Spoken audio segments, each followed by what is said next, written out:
찾으셨으면 우리 함께 한 목소리로 합독하도록 하겠습니다. 그러므로 너희는 이렇게 기도하라. 하늘에 계신 우리 아버지여, 이름이 거룩히 여김을 받으시오며 나라가 임하시오며 뜻이 하늘에서 이루어진 것 같이 땅에서도 이루어지이다. 오늘 우리에게 일용할 양식을 주시옵고 우리가 우리에게 죄 지은 자를 사하여 준 것 같이 우리 죄를 사하여 주시옵고 우리를 시험에 들게 하지 마시옵고 다만 악에서 구하시옵소서. 나라와 권세와 영광이 아버지께 영원히 싸움나이다. 아멘.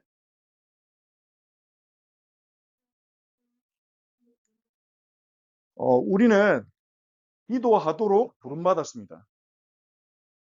기도는 우리의 신앙생활에 가장 중요한 요소 중에 하나라고 볼 수 있죠. 그래서 우리는 기도해라는 말을 참 많이 듣습니다. 기도해야지, 기도합시다. 그리고 기도를 또 많이 하죠. 근데 우리가 생각해 볼 것은 우리만 기도하는 건 아니에요. 모든 사람이 기도합니다. 모든 사람이 무언가를 향해 누군가를 향해 기도합니다. 언제 기도합니까? 자기 힘으로 해결할 수 없는 문제나 위기가 찾아오면 기도합니다. 예를 들면 평소에는 하나님이 어디 있어? 기도 같은 걸 왜 해? 이러던 사람들도 갑자기 자식이 아픈데 명령을 모르거나 병원에서 해결할 수 없다. 그러면 그때는 뭐 하나님 찾든지 뭐 알라를 찾든지 뭐 누군가가 농담으로요. 다 부르면 누구 하나는 들어주지 않겠냐 그러면서 위급할 때 하나님, 부처님, 알라, 뭐 석가 다 불렀다던데요. 예. 하나는 들어주지 않겠냐 이러면서. 예전에 어떤 정치인이요 그런 고백하는 걸 들은 적이 있습니다. 정말 똑똑한 분이고요. 공부도 많이 했고 나라를 바꾸기 위해서 굉장히 바쁘게 살고 글도 많이 쓰고 중요한 회의도 많이 하고 그런데 어느 날 자기 아들이 이제 병이 들어서 병원 가봤더니 오늘을 넘기기 어렵다는 거예요. 근데 자기가 그토록 세상에서 인정받는 실력 있는 사람인데 할 수 있는 게 아무것도 없더래요. 그 고통과 절망 가운데 앉아 있는데 그 자기 장모님이 다니는 교회에서 목사님과 성도들이 와가지고 막 간절히 기도를 해주는데요. 그 병실 앞에서 그 수술실 앞에서 대기하고 있는 거기서 간절히 기도를 해주는데 그걸 보면서 그 사람이 그런 생각이 들었답니다. 나는 내 아들이 죽어가는데 아무것도 할 수 있는 게 없구나. 그런데 저분들은 기도할 수 있구나. 나는 기도조차 할 수 없는 사람이구나. 내가 지금까지 뭘 위해 살아왔던가 이 생각이 딱 들어요. 그런데 하나님이 그 아들이 수술이 잘 되게 해가지고 살아난 거죠. 그래서 그때부터 그분은 교회 다니기 시작했다는 간증을 들은 적이 있습니다. 나도 기도할 수 있는 존재가 돼야 되겠다. 이런 마음을 가지고요. 우리는 기도할 수 있는 게 그것도 우리의 기도가 이 세상을 다스리시는 하나님에게 상달이 되잖아요. 하나님 우리의 기도를 들으시잖아요. 그게 얼마나 우리에게 주어진 능력이자 특권이자 무기인지 모릅니다. 그런데 정작 구원받아 하나님 자녀가 된 성도들이 기도하지 않아요. 잘 기도하지 않아요. 언제 기도합니까? 똑같이 문제 오거나 힘든 일 생기면 기도해요. 잘 되고 건강하고 아무 일 없으면 막 돌아다녀요. 그러다가 문제 터지면 교회 앉아가지고 기도하는 겁니다. 그러니까 목사님들이 그런 말이 있습니다. 예배 잘 안 나오던 사람이 새벽기도 갑자기 나타나잖아요. 가슴이 덜컥한데요. 뭔 일이 있구나. 큰일 났구나. 기도할 수 있는 특권을 얻은 우리가 기도를 잘 하지 않아요. 힘든 일 생기면 기도하고. 그래서요. 사사기 3장 9절에 보니까 사사시대 때는요. 하나님이 이스라엘 자손에게 평화를 주면 우상을 섬기고 쉽게 말하면 딴 것 쫓아가요. 하나님이 사랑하지 않고 딴 것 쫓아가요. 그러다가 하나님과의 관계가 멀어지고 하나님의 은혜가 단절되고 하나님의 임재가 끊어지고 그렇게 되면 이 세상의 문제가 나를 덮쳐온단 말이에요. 이방 나라가 이스라엘을 공격해 옵니다. 그럼 그제서야 기도해요. 그제서야 여호와께 부르짖어요. 그러면 하나님이 구원자 사사를 세워서 이스라엘을 건져주고 문제 해결되잖아요. 평화가 오잖아요. 그럼 또 다른 것 쫓아가요. 그러니까 하나님과 가까워질 틈이 없어요. 사사시대 때는. 인격적인 신앙이 아니에요. 하나님이 응답 주시면 응답에 감사해서 하나님 앞에 더 가까이 나가고 하나님 알고 싶습니다. 하나님을 경험하고 싶습니다. 하나님의 영광을 보고 싶습니다. 이런 인격적 신앙이 없어요. 사사기에는. 그냥 생존적 신앙만 있어요. 문제 터지고 어려움 생기면 하나님 살려주세요. 도와주세요. 그리고 하나님이 문제로부터 구원해주면 좀 평화가 오면 좀 살림살이 나아지면 그때는 하나님은 또 돌아서서 딴 데로 가버리고. 그러니까 하나님이 사사시대 이스라엘에게 언약적인 복을 주실 수 없어요. 그냥 복 조금만 줘도 복도 아닌 거. 그 조그만 물질적인 복만 줘도 눈 돌아가고 마음 돌아가고 이러니까 하나님이 어떻게 주십니까? 어떻게 응답 주십니까? 그러면서 응답 없다고 원망합니다. 왜 나만 응답 안 주냐면서. 저 사람은 기도했더니 하나님이 공부도 성적도 올려주고 좋은 대학 들어가고 간증 들으면서 다른 사람 간증 들으면서 다 응답 주는데 왜 나만 하나님 응답 안 줍니까? 하나님은 정확하게 보고 계세요. 그러니까요. 이래야 기도한다니까요. 많은 성도들이. 우리가. 그런데 예수님은요. 항상 기도하셨습니다. 하나님의 아들이신 그분께서는 항상 기도하셨는데요. 예수님이 홀로 기도할 수 있는 시간이 새벽밖에 없어요. 새벽 아니면 밤. 그래서 새벽에 밝기 전에 예수님이 일어나서 한적한 곳에 가서 거기서 기도하셨는데 이때 과연 예수님이 무슨 기도를 하셨을까요? 아버지하고 교제를 나누는 거예요. 아버지를 찬양하고 감사하고 아버지 음성을 듣고 오늘 해야 될 사역에 대해서 아버지께서 원하시는 게 뭔지 듣고 아버지의 말씀을 묵상하고 하나님과의 데이트, 하나님과의 친교의 시간, 하나님과 교제하는 시간. 예수님요, 그 시간을 절대 빼앗기지 않기 위해, 놓치지 않기 위해 아무도 방해할 수 없는, 왜냐? 날 밝았다. 전부 예수님 쫓아오잖아요. 말씀 들려주세요. 병 고쳐주세요. 귀신 쫓아주세요. 우리의 일과도 그렇게 바쁘지 않습니까? 대다수 성도님들이. 아침에 눈 떴다. 일하러 가고 공부해야 되고 학교 가야 되고 아무도 방해하지 않는 시간에 아버지를 만나는 겁니다. 그리고 예수님은요. 제자들을 세우기 전에도 밤새 기도하셨어요. 아니 예수님 정도로 지혜가 뛰어나면 예수님은 기도 안 해도 여기 모인 우리들보다는 훨씬 지혜로우셨을 거예요. 예수님은 기도 안 해도 여기 모인 우리보다 성품이 훨씬 아름다우십니다. 그 예수님조차도요. 12 제자를 세우기 전에 밤새 기도하셨어요. 기도하지 않으면 아무것도 하시지 않은 겁니다. 우리의 구주이신 예수님조차도 기도 속에서 살았어요. 우리는 얼마나 기도하지 않는지. 그리고 예수님은요. 십자가 고난 가장 중요한 사명이죠.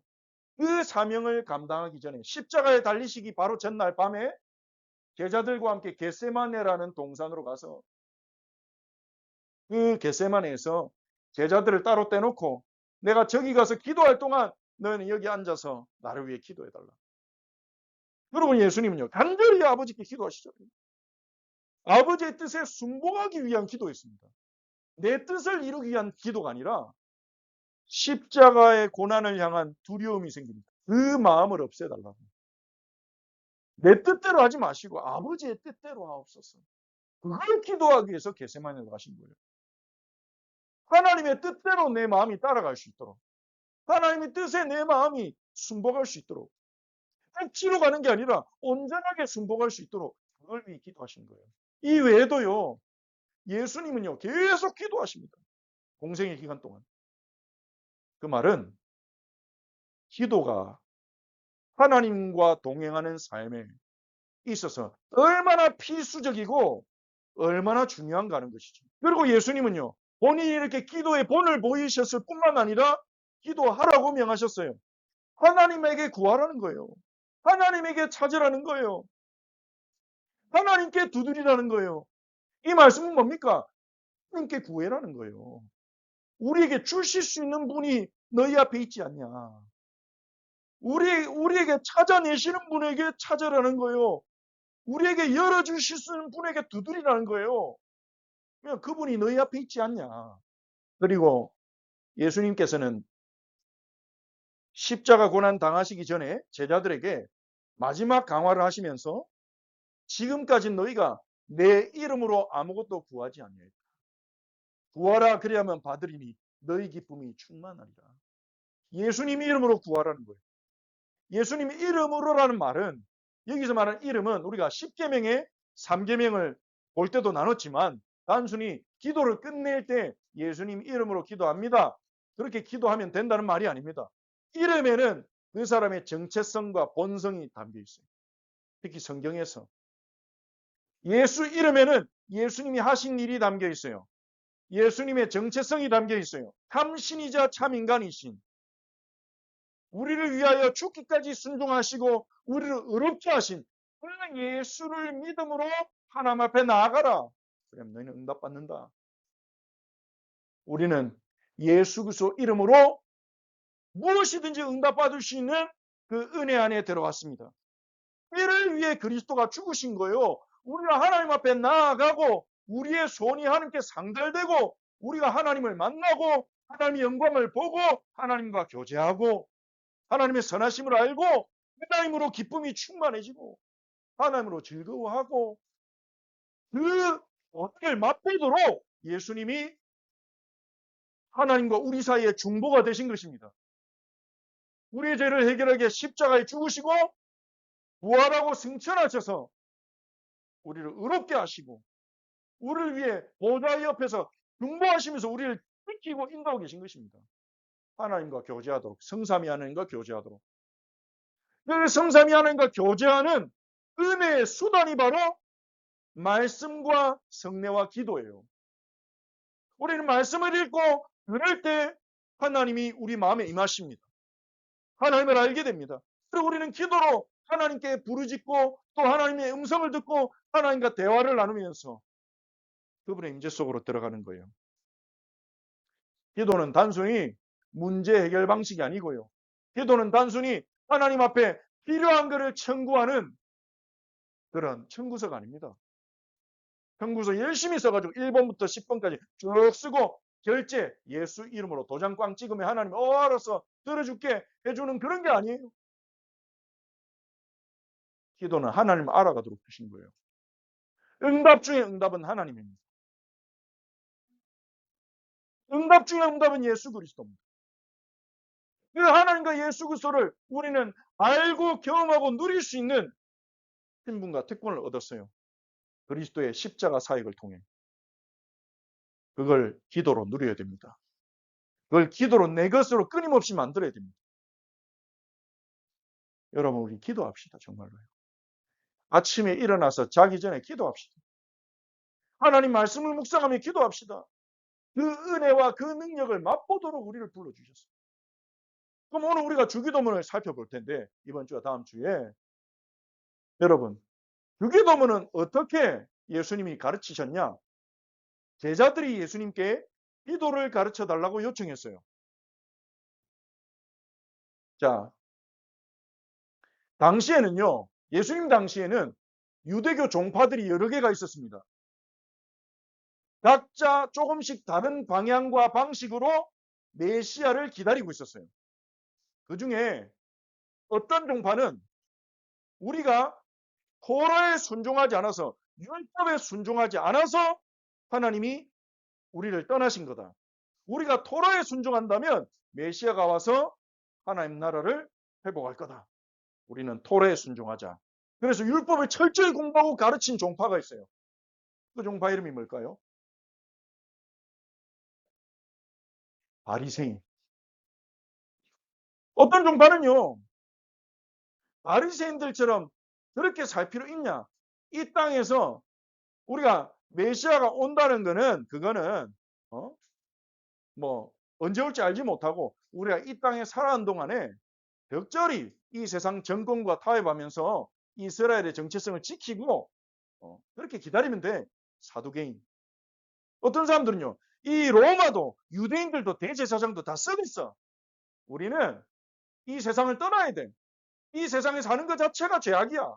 이 사회에 사는 것 자체가 죄악이야. 우리는 전부 이 유대 사회를 떠나서 진짜 율법대로 살며 철저하게 살아갑시다. 에세네파. 동굴 안에서 살았어요. 동굴 안에 숨어가지고 성경 읽고 기도하고 금식하고 세례요한이 그 에세네파와 교제하면서 교육을 받았었지.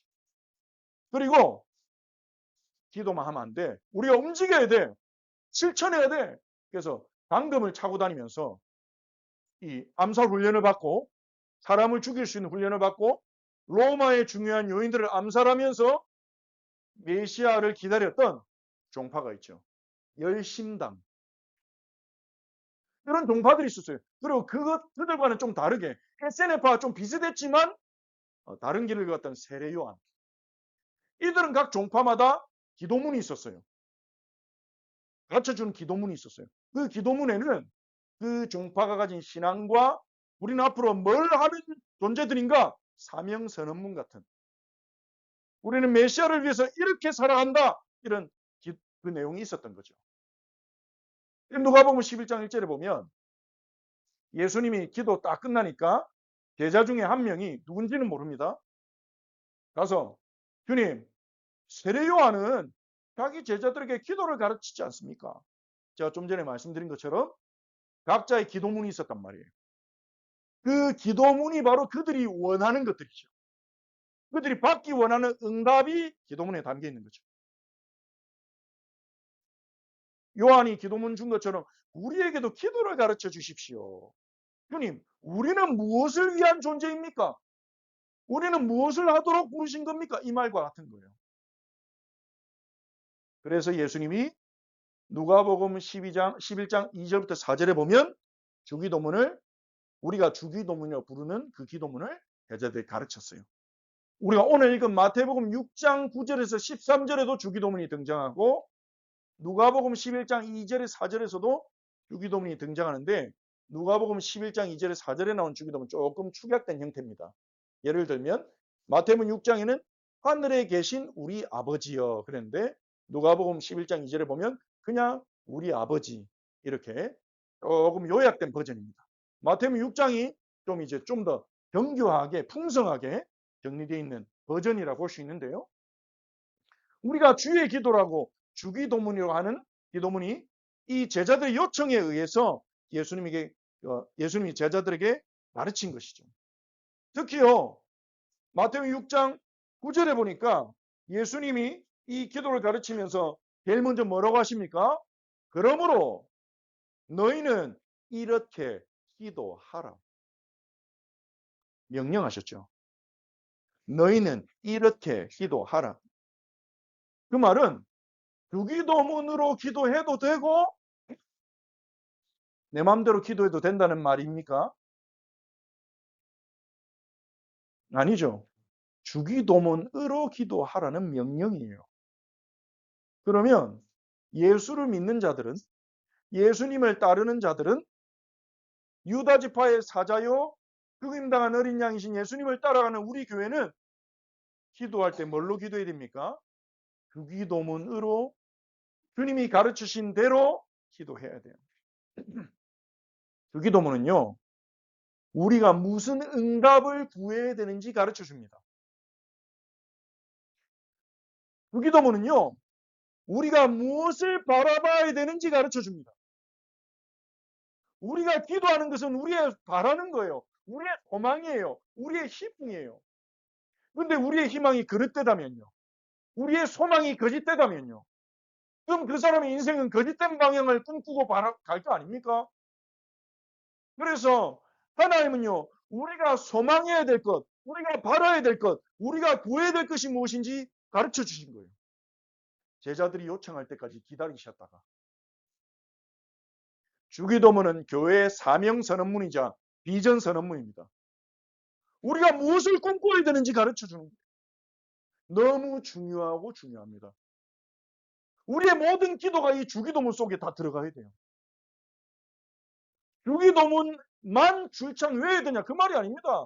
주기도문으로 기도하란 말은 기도할 때마다 하늘에 계신 우리 아버지, 아버지의 이름을 거룩하게 하시며 아버지의 나라가 임하게 하시며 끝, 이렇게만 기도하란 말이 아닙니다.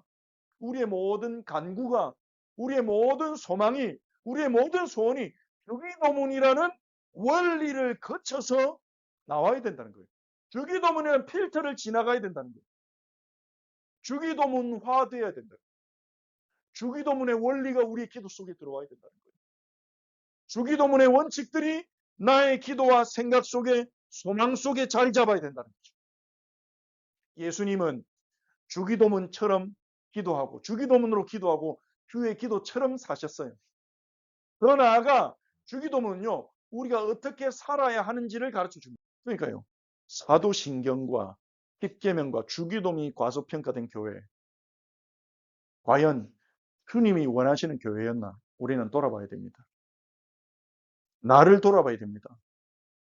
정말 사도신경이 가르치는 대로 믿고 십계명이 명하는 대로 나는 살아가고 주기도문에 명하신 대로 나는 기도해 왔는가? 그러지 못했다면 우리는 이 시간 회개하는 것입니다. 회개는 돌아섬입니다. 잘못했어요 이러고 끝나는 건 회개가 아닙니다. 회개는 잘못을 인정하고 올바른 길로 걷기 시작하는 거예요. 예수님이 그러면 주의 기도에서 무엇을 가르치셨습니까? 첫 번째, 예수님은 제일 먼저 하나님을 하늘에 계신 우리 아버지라고 부르게 하셨어요. 우리 함께 고백해 봅시다. 하늘에 계신 우리 아버지. 하나님이 우리의 아버지가 되었다는 사실을 기억해라. 너희는 하나님의 자녀야. 절대 잊어버리면 안 되는 거야. 무엇을 구하든지 무엇을 원하든지 그 전에 너희가 기억해야 될 것. 너희는 하나님의 자녀야. 돈 없고 빽이 없는 세상에 흔하디 흔한 사람이 아니야. 흑수저가 아니야. 너희는 하나님의 자녀야. 그거를 붙잡고 기도해야 되는 거예요.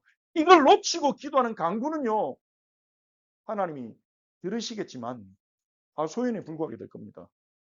우리는 하나님의 자녀예요. 하나님의 형상을 반영하도록 창조된 존재예요. 하나님의 영광을 경험하고 그 영광을 비추도록 창조된 하나님의 형상이에요. 얼마나 존귀합니까?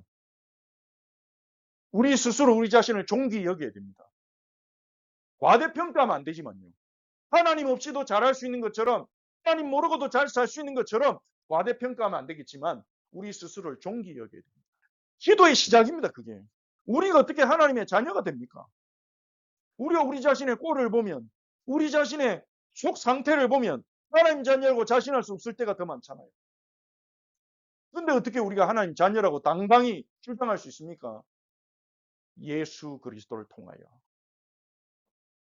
우리가 사도신경에서 고백했듯이 동정녀 마리아에게서 나시고 우리를 위하여 십자가에 고난받아 죽으시고 부활하셔서 승천하셔서 하나님 보좌에 앉으신 우리의 왕, 우리의 머리, 우리의 구주 예수 그리스도를 통하여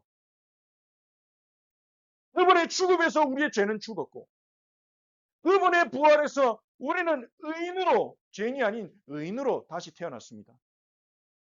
예수 그리스도 통하여 100% 예수 그리스도의 공로와 은혜를 통하여 우리는 하나님 자녀가 됐어요. 그래서 로마서 8장 15절 16절 우리 함께 읽어봅시다. 시작. 너희는 다시 무수하는 종의 영을 받지 아니하고 양자의 영을 받았으므로 우리가 아빠 아버지라고 부르짖느니라. 성령이 친히 우리의 영과 더불어 우리가 하나님의 자녀인 것을 증언하시나니. 아멘. 이제 하나님 양자의 영, 하나님 자녀로 그리스도 안에서 하나님 자녀로 입양되는 양자의 영, 성령이 우리 안에 오셨기 때문에 하나님을 아빠, 아버지라 부르짖습니다. 기도는 하나님 아빠와 나누는 대화입니다. 내가 조금만 잘못해도 나를 때리고 징벌할 공포의 대상과 나누는 대화가 아니에요. 우리를 위하여 자신의 가장 소중한 것, 자신의 보물, 성자 하나님을 내어주신 우리를 너무나 사랑하시는 그 아빠와의 대화예요. 하늘에 계신 우리 아버지. 그 사실, 그 감격과 감사를 가지고 믿음을 가지고 하나님 앞에 구하라는 거예요. 하늘에 계신 우리 아버지 그랬잖아요. 하늘에 계신 아버지예요. 우리 아버지는. 어떤 분입니까? 예레미야 33장 2절에 여호와께서 피대 뜰에 갇힌 예레미야에게 말씀하십니다. 이를 행하시는 여호와, 그것을 지어 만들며 성취하신 여호와, 그의 이름을 여호와라는 이가 이와 같이 이르도다. 우리 아버지가 어떤 분입니까? 이 일을 행하시는 여호와. 모든 일을 여호와의 주권 가운데 주관하고 계십니다. 그것을 만들며 성취한 여호와, 그 이름을 여호와하는 자가 이와 같이 이르도다. 그분이 우리 아버지요. 요한계시록 4장 6절에 11절 성경 한번 찾아보세요. 이 보좌에 네 생물이 있는데요. 네 생물이 찬양합니다. 8절 같이 읽어봅시다. 시작. 네 생물은 각각 6날개를 가졌고 그 안과 주위에는 눈들이 가득하더라. 그들이 밤낮 쉬지 않고 이르기를 거룩하다 거룩하다 거룩하다 주 하나님 곧 전능하신 이여, 전에도 계셨고 이제도 계시고 장차 오실 이시라 하고. 우리 아버지가 어떤 분입니까? 거룩하고 거룩하고 거룩하신 분이십니다. 전능하신 주님이십니다. 전에도 계셨고 이제도 계시고 장차 오시리, 과거 현재 미래를 주관하시는 영원하신 분이십니다. 11절도 같이 읽어볼까요? 24장로들은요 모든 성도를 대표하는 존재예요. 우리가 그렇게 하게 될 거라는 거예요. 보좌에 앉으신 이 앞에 자기의 면류관을 엎드려 드리며, 우리의 면류관을 우리는 주님 앞에 벗어드리게 될 것입니다. 우리의 면류관이 무엇입니까? 나의 왕된 주권을요 우리는 다 벗어서 주님이 주인이십니다, 주의 뜻대로 하옵소서, 우리는 자발적으로 그렇게 주님 앞에 무릎 꿇게 될 것입니다. 11절을 같이 읽어봅시다. 우리 주 하나님이여, 영광과 존귀와 권능을 받으시는 것이 합당하오니 주께서 만물을 지으셨습니다. 만물이 주의 뜻대로 있었고 또 지으심을 받았나이다. 아멘. 이런 영광스러운 위대하신 분이 바로 우리의 아버지시다. 여기서 우리는요 벌써 기쁨과 감사가 밀려오는 것입니다. 이걸 누리게 될 때 여러분에게 하늘에 계신 이 영광스러운 분이 아버지다, 나의 아버지다, 이 감사와 기쁨이 있으시길 바랍니다. 하나님이 내 아버지신데 우리가 무엇을 무서워하겠습니까? 사람이 내게 어찌하리요. 이분이 우리 아버지예요. 우리 아버지란 말은 무슨 말입니까? 나를 넘어서서 내 필요만 구하지 말고 교회를 위해 기도해라. 교회와 함께 기도해라. 에베소 6장 18절에서도 사도 바울은 모든 기도와 간구를 하되 항상 성령 안에서 기도하고 이를 위하여 깨어 구하기를 항상 힘쓰며 여러 성도를 위하여 구하라. 마태복음의 6장에서 주기도문은요 항상 우리입니다. 하늘에 계신 우리 아버지, 오늘 우리에게 일용할 양식을 주시고, 그 말은 나를 넘어서라는 거예요. 우리가 구원받기 전에는 나의 행복, 나의 평안, 나의 안위가 최고의 주제였습니다. 그렇죠. 나를 지킬 사람 나밖에 없는데요. 나를 진심으로 사랑해 주는 사람 나밖에 없는데요. 그런데 이제는 아니에요. 우리가 있습니다. 하나님의 자녀된 공동체, 교회, 성도들이 있습니다. 예수님은요, 우리의 필요보다 하나님의 나라와 의를 먼저 구하라고 가르치셨어요. 주기도문에는 하늘에 계신 우리 아버지, 이런 호칭으로 시작합니다. 그 호칭 안에만 해도요, 엄청난 은혜와 복이 담겨 있죠. 그리고 총 6개의 간구가 나옵니다. 혹자에 따라 7개의 간구로 나누기도 하는데 우리는 6개로 보겠습니다. 6개로 나눠주는데 첫 번째 3가지는요. 하나님의 나라와 의를 구하는 기도입니다. 그 다음 3가지는요. 일용할 양식 주시고 다른 사람 용서하게 해주시고 나도 용서해 주시고 시험에 빠지지 않고 악한 자로부터 지켜주세요. 이 3가지는 우리를 위한 간구입니다. 다음 3가지는요. 하나님의 영광을 위한 간구입니다. 먼저 하나님의 나라와 의를 구하라고 예수님 가르치셨어요. 먼저 첫 번째로요. 이름이 거룩히 여김을 받으시오며. 하나님의 이름은 우리가 거룩히 안 여겨도 거룩하시잖아요. 하나님의 이름은 이미 거룩해요. 더 이상 거룩하게 할 수 없을 만큼 거룩해요. 하나님의 영광은 우리가 깎거나 높일 수 없습니다.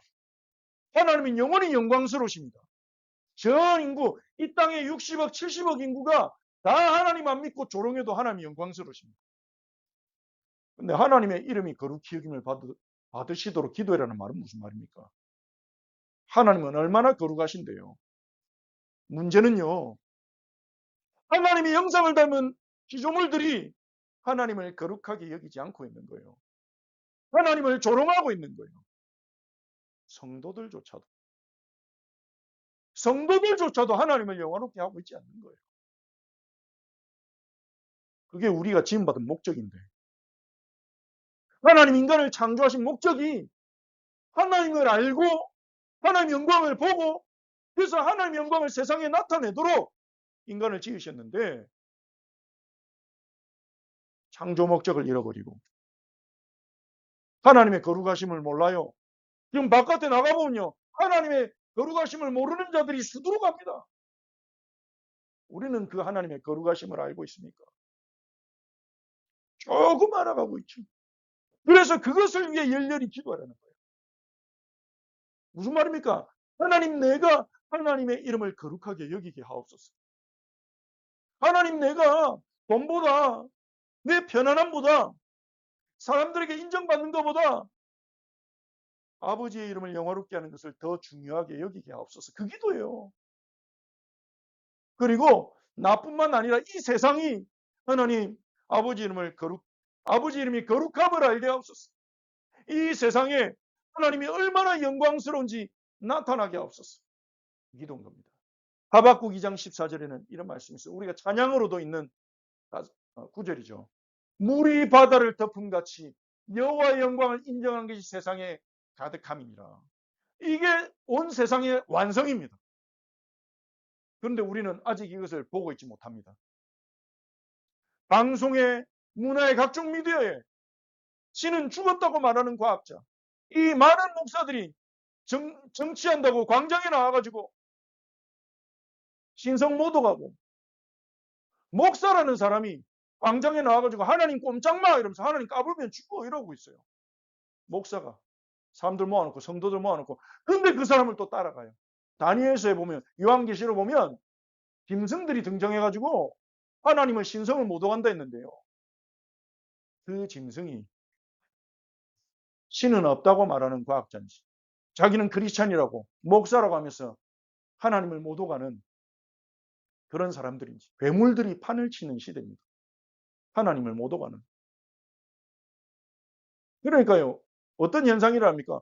교회를 다니는 후대들이 교회 다니는 걸 부끄러워하고 청년들이 교회를 떠나가고, 예수는 믿는데 교회는 나는 싫다, 이런 사람들이 많아지고 가난한 성도들이 늘어나고, 그런 현실을 통해서 우리는 고통을 느끼게 되지 않을까요? 하나님 사랑한다면. 그 현실이 당연히 받아들여지는 게 아니라 그 현실 보면서 하나님이 진짜 없는 건 아닐까 이렇게 불신앙에 전념되는 게 아니라 그걸 보고서 우리는 고통을 느끼고 하나님의 영광을 위해 부르짖어야 되지 않을까요? 하박국처럼요. 하박국 3장 2절에 하박국은 이렇게 기도합니다. 여호와여, 내가 주께 대한 소문을 듣고 놀랐나이다. 여기서 주께 대한 소문은요, 주님이 하신 역사를 내가 알고 나는 두렵습니다. 주님이 얼마나 크신 분인지 알기에 주께서는 자기 백성일지라도, 하박국 앞에서 얘기하신 게 그거잖아요. 하박국이 하나님 앞에 왜 하나님 유다가 범죄하는데 가만 놔둡니까? 바벨론이 칠 것이다. 하나님, 바벨론은 더 악하잖아요. 바벨론도 다른 제국에 의해서 심판을 받을 것이다. 나는 내 영광을 헛된 자에게 빼앗기지 않는다. 그러니까 그 얘기를 듣고 하박국이요, 내가 주의 역사에 대한 얘기를 듣고 내가 두렵습니다. 우리 백성이 지금 하나님을 대적하고 내 백성이 하나님을 조롱하고 심판이 임할 것이 두렵습니다. 여호와여, 주는 주의 일을 이 수년 내에 부응하게 하옵소서. 이 수년 내에 나타내시옵소서. 이 수년 내라는 말은요, 어떤 의미를 가지고 있겠습니까? 하나님, 내 시대에, 이 당대, 지금 이때 부흥이 일어나게 해주십시오. 여기서 말하는 부흥은요, 교인 숫자가 늘어난 거 말하지 않습니다. 하나님의 영광이 나타나는 거예요. 사람들이 하나님을 두려워하는 것입니다. 사람들이 하나님을 사모하는 것입니다. 그 일이 부흥입니다. 이 부흥이 일어나도록 기도해야 됩니다. 이름이 거룩히 여김을 받으시오며 여러분 가정에서, 여러분 직장에서 하나님이 두려움과 공경과 분노의 대상이 되고 있습니까? 그걸 위해 기도해야 됩니다. 하나님이 여러분에게 존경과 흠모의 대상입니까? 비정상적인 일들이 일어나고 있는 거예요. 저주가 이 땅을 덮고 있는 거예요. 어둠이 이 땅을 덮고 있는 겁니다. 성도들은 아무렇지 않게 얘기합니다. 교회가 지금 자꾸 욕먹을 짓을 하고. 부흥이 일어나도록 기도해야 됩니다. 지금 이때 이 시대에 부흥이 일어나게 해달라고 우리는 기도해야 됩니다. 2025년에 부흥이 일어나게 해달라고 기도해야 됩니다. 우리 사자 어린 양 교회 수가 많아져야 된다는 게 아닙니다. 하나님의 영광이 나타나라도, 하나님의 영광이 이 울산 땅에 나타나도록 지금 얼마나 목사들이, 교회들이 하나님의 영광을 가로막고 있습니까? 희디수첩의 공영방송에 나와가지고요, 얼마나 이 복음을, 하나님의 이름을 깎아내리고 있습니까? 하나님의 영광을 나타내도록 창조된 우리가 그냥 누구를 비난하고 이럴 때가 아니에요. 정말 하나님의 영광이 나타나도록 우리는 기도해야 됩니다. 진노 중에라도 긍휼을 잊지 마옵소서. 이 하박국의 기도처럼 우리가 주기도문으로 기도해야 됩니다. 아버지의 이름이 거룩히 여김을 받으시옵소서. 아버지의 이름이 나를 통해 거룩히 여김을 받으시옵소서. 아버지의 이름이 내 자녀를 통해 거룩히 여김을 받으시옵소서. 아버지의 이름이 우리 교회를 통해 거룩히 여김을 받으시옵소서. 주의 영광을 가린 죄를 우리가, 이 울산 땅에, 이 대한민국의 이 시대에 주님의 영광이 나타나도록, 주님의 거룩함이 나타나도록 우리는 기도해야 될 것입니다. 이것보다 더 급하고 이것보다 더 시급한 중요한 기도가 없는 거죠. 왜냐, 이 기도는요, 우리의 본제 자체, 창조 목적, 부르심과 관계되어 있는 것입니다. 이렇게 기도하면서 우리는 이렇게 사는 겁니다. 그래서 사도 바울은요, 고린도전서 10장 31절에 너희가 먹든지 마시든지 무엇을 하든지 하나님의 영광을 위해 하라. 살아가라는 거예요. 주의 이름의 영광이 나타나기를 기도하고, 우리는 홀로 있을 때도 기도하고 모일 때도 기도해야 됩니다. 영국의 마틴 로이드 존스 목사님이요, 몇 명 모이는 목사님들에게 기도하자는 거예요. 우리 하루 3번 하나님의 영광, 하나님 부흥이 일어나도록 기도합시다. 그때 하나님이요, 로이드 존스 목사님과 몇 목사님 통해서 영국에 말씀 운동이, 하나님 말씀 권위가 회복된 거예요. 딴 거 설교 안 하고 로이드 존스 목사님이 오후 예배 때, 저녁 예배 때 교리를 설교하는데 사람들이요 막 갈망해가지고 하나님 알고 싶은 마음으로 몰려들고, 이게 부흥입니다. 하나님을 사모하는 분위기, 말씀 사모하는 분위기, 나라가 임하옵시며 기도해라 그랬잖아요. 두 번째가 하나님 나라가 임하도록 기도해라. 그 말은 무슨 말입니까? 하나님 나라가 임하도록, 하나님 나라가 내 마음에, 나의 삶에, 그리고 내가 있는 곳에 임하도록 기도해라. 예수 그리스도가 완성하신 하나님 나라, 예수 그리스도를 따르는 하나님 나라, 예수님께서 하나님 나라를 세우셨습니다. 새로운 나라를 세우셨습니다. 예수 믿는 자들만 들어가는 나라, 예수를 머리로 모시고 그분을 뒤따르는 나라, 예수, 죽임당한 어린 양이신 예수께서 어디로 이끄시든지 따라가는 백성, 그들을 불러내시는 겁니다. 그 나라의 초기 멤버 제자들에게 예수님 말씀하시죠. 하늘과 땅의 모든 권세를 내게 주셨다. 내가 왕이다. 그러므로 너희는 모든 민족에게 가서 제자를 삼아라. 누구 제자로요? 예수님을 섬기는 제자로. 아버지, 아들과 성령의 이름으로 세례를 베풀고 내가 너에게 분부한 모든 것을 가르쳐 지키게 하라. 이 나라는요, 예수님의 분부하신 것들을 배우고 지키는 나라입니다.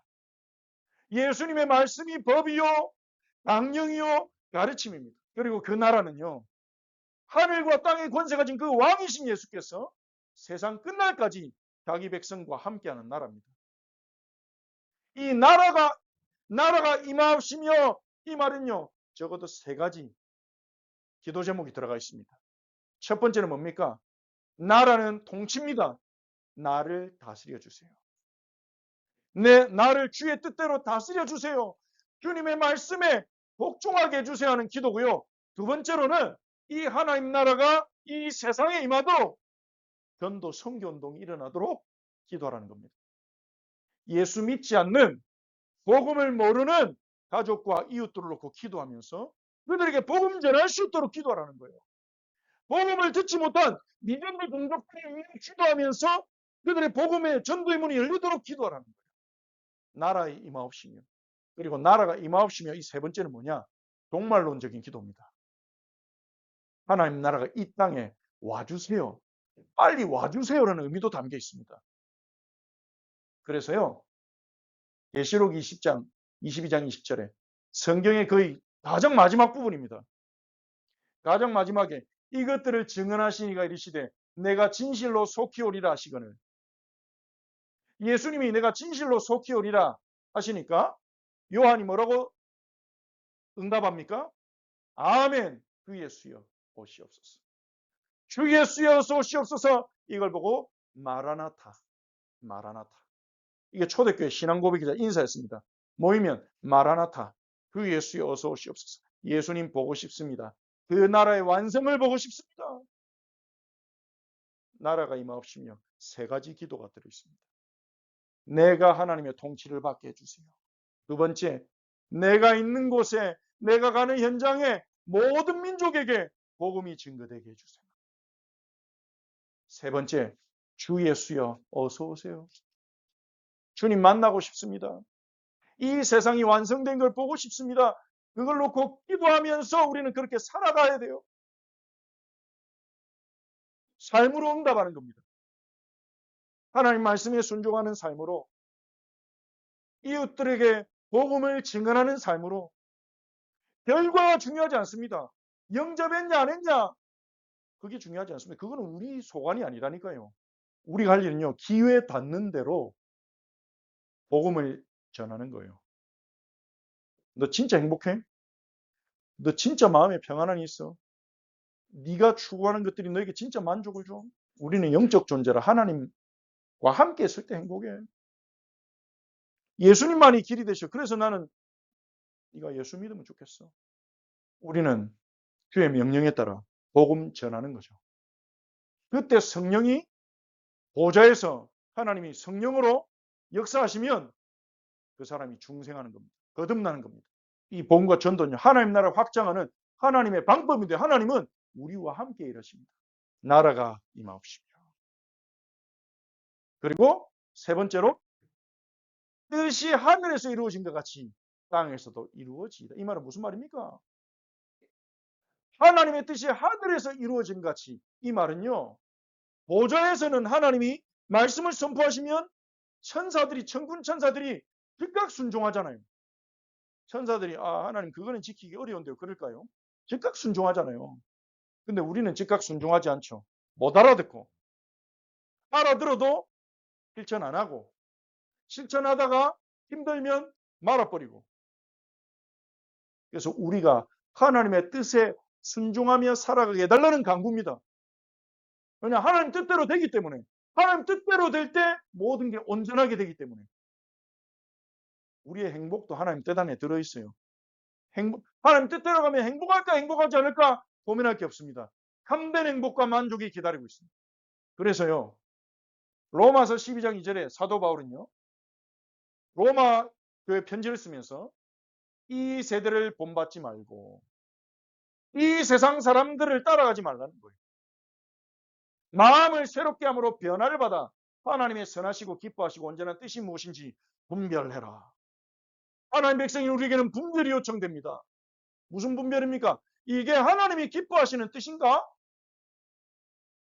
나에게 도움이 되나? 돈 더 많이 벌 수 있나? 내 경력과 이력에 도움이 되나? 이전에 질문. 하나님이 기뻐하시고 온전하신 뜻인가? 모든 건 하나님 뜻대로 됩니다. 결과론적으로. 하지만 하나님이 기뻐하시는 길이 있단 말이에요. 그럼 그 기뻐하는 뜻이 도대체 뭡니까? 우리는 어떻게 찾아야 됩니까? 기도한다고 뚝뚝 떨어지는 것도 아닌데 주셨어요. 하나님이 기뻐하시는 뜻을 우리에게 알려주셨어요. 신명기 19장 29절에 보십시오. 감추어진 일은 우리 하나님 여호와께 속하였거니와 나타난 일은 영원히 우리와 우리 자손에게 속하였나니. 나타난 일은 이는 우리에게 율법의 모든 말씀을 행하게 하심이라. 하나님의 계획은요, 두 가지가 있습니다. 감추어진 뜻이 있고요, 나타내신 뜻이 있어요. 감추어진 뜻은 뭡니까? 우리가 예를 들어 누가 앞으로 누구랑 결혼하지? 이런 거는 감추어져서 안 알려줘요. 아무리 기도해도. 내가 앞으로 자녀를 몇 명 낳을까?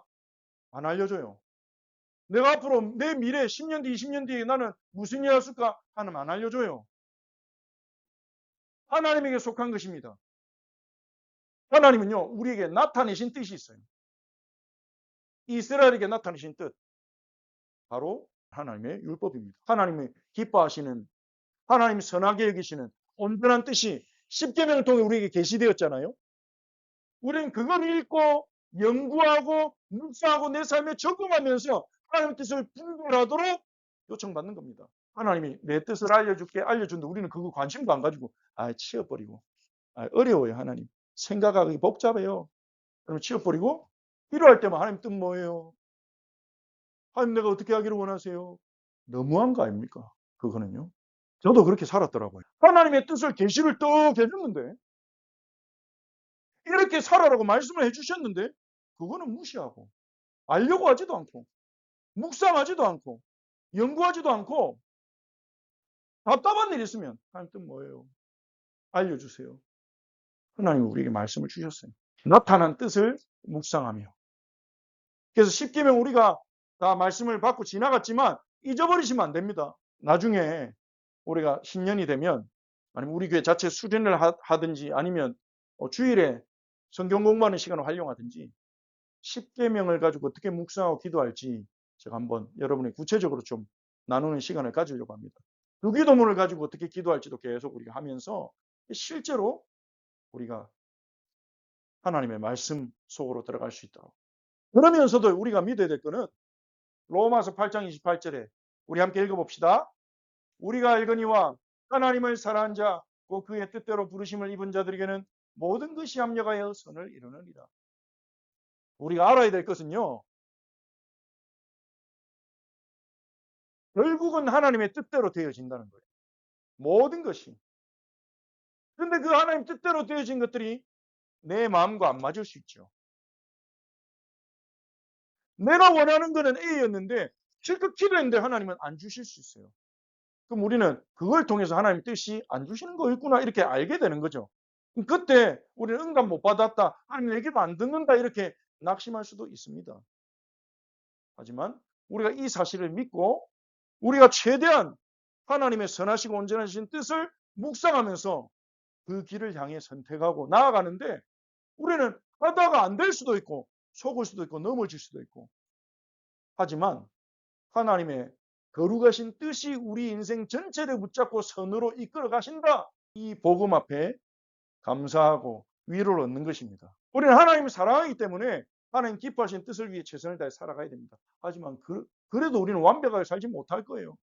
실수도 많이 하고 또 넘어지고 또 잊어버리고 할 거예요. 하지만 그 우리의 삶 전체를 주님이 붙잡고 이끌어 가신다. 그걸 믿는다면 하나님 우리에게 요구하신 뜻이 또 하나가 있습니다. 우리의 삶을 받아들이는 자세로서. 그게 바로 데살로니가전서 5장 16절 18절입니다. 무슨 일이 일어나든지 항상 기뻐해라. 이 항상 기뻐하는 건요. 내 수준과 내 기준으로 내 뜻으로 살아갈 때는 불가능해요. 내 뜻대로 다 안 되는데 어떻게 항상 기뻐합니까? 내가 원하지 않는 사람을 만났는데 어떻게 기뻐합니까? 내가 원하지 않는 일이 일어났는데 어떻게 기뻐합니까? 그런데 항상 기뻐할 수 있는 것은요. 지금 일어난 이 일조차도 합력하여 하나님의 선을 이루고 있다고 우리가 믿을 때 하나님을 신뢰할 때 기뻐할 수 있어요. 어떻게 쉬지 않고 기도합니까? 그 하나님의 뜻을 늘 생각하면서 우리는 살아감으로 우리의 삶이 기도가 되는 거죠. 범사에 감사하라. 어떻게 항상 감사합니까? 감사하지 못할 일들이 일어나잖아요. 하지만 이 일조차도 모든 것을 합력하여 선을 이루시는 하나님께서 허락하신 일이기 때문에 지금은 모르겠지만, 지금은 왜 이런 일을 주님이 하신지 모르겠지만, 이것조차도 합력의 선을 이루는 하나님의 역사로 믿을 때, 신뢰할 때 감사할 수 있는 거죠. 주어진 삶을 받아들이고 하나님의 구원을 보면서 기뻐하고 감사하고 기도해라. 그것이 그리스도 예수 안에서 너희를 향하신 하나님의 뜻이니라. 그러면 이 말씀만 잘못 알아들으면, 그러면 뭐 숙명론자처럼 무슨 일이 일어나든 하나님 뜻이구나, 하나님 뜻이구나 이렇게 받아들이며 살아가는 것입니까? 아니죠. 그 앞에 부분과 같이 균형을 이루어야 됩니다. 하나님의 나타내신 뜻, 그 뜻을 우리는 중요하게 여기는 겁니다. 나타난 뜻, 하나님이 율법을 통해 성경을 통해 계시하신 뜻, 그 뜻을 우리는 구하며 그 뜻이 내 삶에 이루어지도록 순종하며 살아가는 거예요. 결과는 하나님을 믿고 받아들이고 그때 하나님의 그 뜻대로 살아가는 삶이 우리에게 이루어지는 세 가지다. 그래서 결론적으로요, 주기도문의 앞선 세 가지 강구는 눈을 들어 올리라는 거예요. 눈을 들어 하나님을 바라보는 거예요. 하나님의 위대하심을 바라보라는 것입니다. 눈을 들어. 우리는 우리 자신만 보거든요. 땅을 보고 나만 보고 내 가정만 보고 기도해요. 그래서 많은 것을 벌써 놓쳤어요. 기도하는 순간에도 많은 것을 놓치고 있는 거예요. 근데 예수님이 가르쳐주는 기도는 뭡니까? 기도를 시작하는 시점부터 네가 하나님의 자녀라는 걸 알아라. 너의 아버지는 하늘에 계신 위대하신 창조주라는 걸 알아라. 너에게는 너를 위해 기도해 줄, 네가 기도할 공동체가 있다는 것을 기억해라. 우리 아버지. 그리고 우리가 가장 먼저 가장 간절히 구해야 될 것은 그분의 영광이 나타나는 것. 이 땅에는 괴물들이 무너지고 하나님을 못 오가는 괴물들이 무너지고 하나님의 영광이 회복되는 겁니다. 부흥이 일어나는 것입니다. 그리고 그의 나라가 내게 임하도록, 그 부흥을 위해 그의 나라가 내가 가는 현장에 아직도 복음 듣지 못하는 지역에 임하도록. 우리 교회가요, 이 울산 지역에 하나님 어느 지역에 복음 운동하기를 원하십니까? 우린 계속 기도해야 됩니다. 하나님 인도해 달라고. 하나님 원하시는 지역으로, 그게 북구든 동구든 어디든 중구든 남구든 하나님 원하시는 지역에 복음 운동에 오는 지역에 인도해 달라고. 그리고 그 주님의 오심을 꿈꾸며 사는 겁니다. 하나님의 뜻을 구하면서 날마다 여러분이 눈을 들어 하나님 위대하심을 바라보기 바랍니다. 이 주기도문의 세 가지 강구가 여러분에게 아침마다 밤마다 여러분의 가장 먼저 시작되는 기도가 되기를 바랍니다.